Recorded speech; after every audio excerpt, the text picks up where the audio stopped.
Started.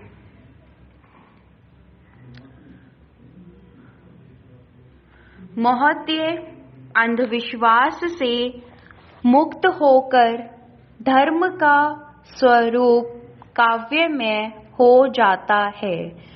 हम यह भली भांति जानी अनेकानेक धार्मिक क्रियाएं ऐसी हैं जिनके साथ मनुष्य सामाजिक जीवन के प्रारंभिक काल से बंधा हुआ है। यह मानना पड़ेगा कि धर्म में अवश्य ही ऐसी बात है कि हजारों वर्षों से मनुष्य उसके प्रभाव में रहता चला आया है। कई बार आस्थामय जीवन और धार्मिक क्रियाओं से का बोध होता है। धर्म स्वयं सौंदर्य का एक रूप है, क्योंकि पवित्रता, उपासना और ध्यान साधना के द्वारा सौंदर्य की अभिव्यक्ति है। यह बात हिंदू धर्म के संदर्भ में विशेष रूप से उल्लेखनीय है। वैदिक धार्मिक परंपरा में प्रकृति के विभिन्न तत्वों की उपासना का विधान रहा है। पृथ्वी, सूर्य, चंद्रमा, आकाश आदि तत्व सभी सौंदर्य के प्रतीक हैं। असंख्य देवी देवताओं की कल्पना में भी विचित्र प्रकार का सौंदर्य बोध होता है। रीति रिवाज, उत्सव व त्योहार हिंदुओं की धार्मिक चेतना के साथ उनके सौंदर्य प्रेम के परिचावक हैं। यह तर्क से अधिक अनुभव की बात है कि सभ्यता की प्रक्रिया में कितना भी आगे निकल जाए, वह धर्म के बिना नहीं जी सकता। इसका कारण यह है कि मनुष्य के धार्मिक विश्वास के पीछे एक सत्य है। प्राप्त करने के लिए वह प्रयत्नशील रहा है। वह सत्य रहस्यमय है। धार्मिक विश्वास का यही मूल कारण रहा है।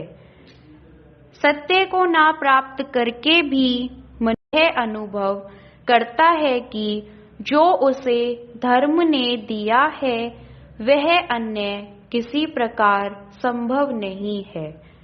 सत्य को प्राप्त ना करके भी उसमें यह विश्वास निरंतर बना हुआ है और धार्मिकता का जीवन ही उसे परम सत्य को पाने में सक्षम बना सकता है।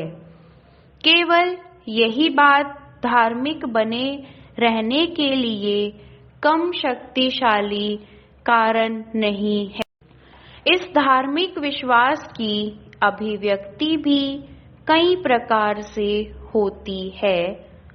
जो व्यक्ति मंदिर में जाकर पूजा करता है अथवा पवित्र पुस्तक का पाठ करता है या सुनता है, धार्मिक कहलाता है। तथा वह व्यक्ति जो प्रकृति को ईश्वर का प्राय मानकर उसके सौंदर्य की उपासना करता है, वह भी अपने को धार्मिक है। प्राकृतिक सौंदर्य में सत्य को प्राप्त करने वाला मनुष्य अप्राकृतिक शक्ति में विश्वास ही नहीं करता। इसलिए प्राकृतिक जगत से भिन्न किसी देवीय शक्ति कल्पना उसके लिए संभव नहीं है। हिंदू धर्म और अवतारवाद के संदर्भ में ऐसा व्यक्ति राम और कृष्ण को सौंदर्य और जीवन की पूर्णता के प्रतीक असाध्य मान सकता है, परंतु उनको ईश्वर तथा उपास्य रूप में उसका कवि हृदय कभी स्वीकार नहीं करता। इन सब बातों के होते हुए भी प्रकार के मनुष्य को संभवतः नास्तिक नहीं कह सकते, क्योंकि धार्मिकता का यह कोई कमजोर प्रमाण नहीं कहा जा सकता। इस प्रकार हमें स्वीकार करना होगा। महोदय, आस्था या विश्वास के मुकाबले में एक शब्द है प्रेम। सांस्कृतिक रूप से जागृत मनुष्य के लिए प्रेम का जीवन में विश्वास के मुकाबले अधिक महत्वपूर्ण स्थान है। जो मनुष्य अपने को धार्मिक कहते हुए भी ईश्वर को अप्राकृतिक शक्ति के रूप में स्वीकार नहीं करता, वह भी ईश्वरीय गुणों के साथ अवश्य प्रेरता है। ऐसी मनस्थिति का व्यक्ति ईश्वर की सामान्य अवधारणा को स्वीकार न करते हुए भी मनुष्य मात्र में ही ईश्वर को देखता है। उसका रस प्रेम, त्याग और मानव मात्र की सेवा के द्वारा ही प्रकट होता है। धर्म का वह मानवीय रूप संस्कृति का समानार्थी प्रतीत होता है। धर्म जब और कर्मकांड की संकुचित और सीमित परिधि से बाहर आ जाता है तो अपने व्यापक अर्थ में उसकी अभिव्यक्ति वसुदेव कुटुंबकम की भावना के द्वारा है। इस प्रकार मानवीय मूल्यों पर आधारित धर्म को संस्कृत से भिन्न करके नहीं देखा जा सकता। मनुष्य जहाँ संसार के सापेक्ष मूल्यों के समुचित ज्ञान के द्वारा ही सांस्कृतिक चेतना का परिचय देता है, वहीं अपने विचार और कर्मों के द्वारा धार्मिकता का भी प्रमाण दे सकता है। जो धार्मिकता विचार और कर्मों के द्वारा नहीं होती, उसका आधार प्रेम, सेवा और परोपकार ना होकर धार्मिक कट्टरता और अंधविश्वास हो जाता है।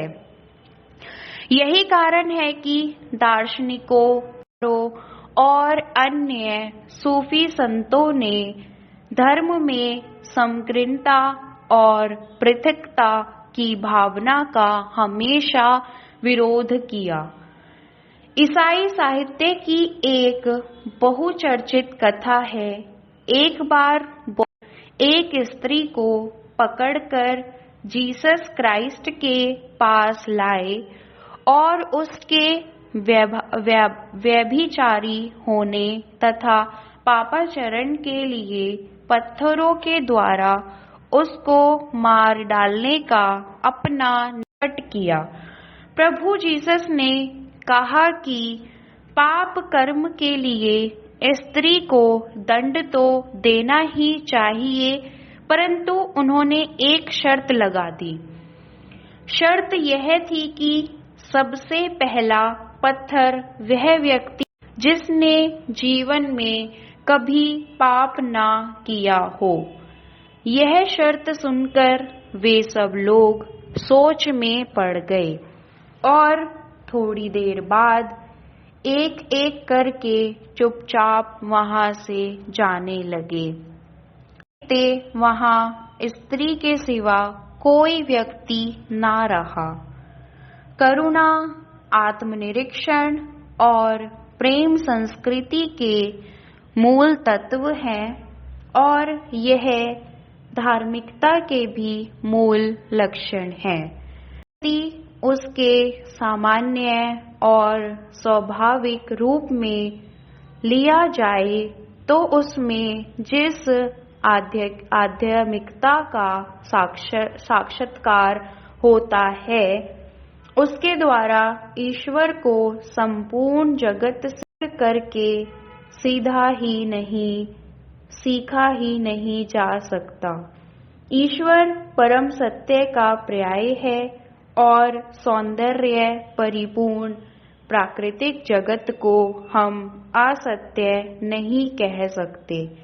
एक सुसंस्कृत जीवन में दो प्रकार के खतरों का सामना करना पड़ता है।